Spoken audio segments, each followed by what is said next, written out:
Welcome to week 3. Last week we looked at evaluating the possibilities.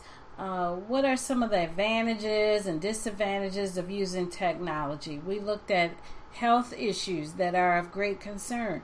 This is something that is becoming more and more common when we are using the technology. So we looked at all of that last week. This week we're going to look at programs and apps in Chapter 4, and in Chapter 5 we're going to start identifying some threats or issues that can take place. Now we'll start with securing our data in Chapter 5. So Chapter 4 starts out by defining software. Software is a series of related instructions that serve a common purpose. Now, it also describes an app with a similar definition, except an app consists of your programs. I know this may sound a bit confusing, but your text breaks it down for you. If you take a look at Table 4.1 in your book, it will discuss the various programs and apps that are commonly used today.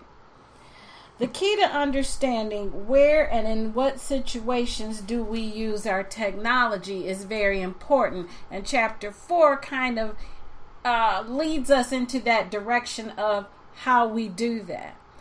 In Chapter 5, we're going to look at safety.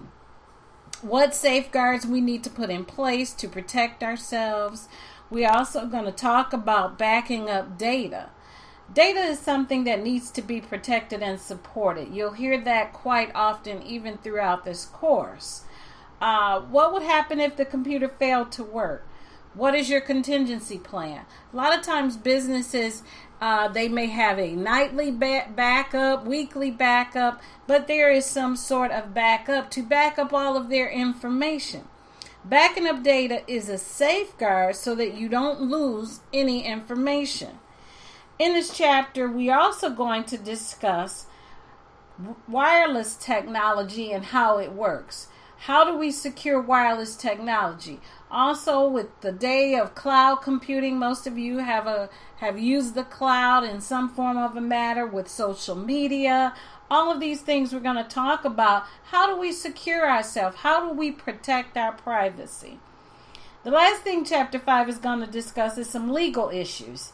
And we're going to look at codes of conduct, green computing.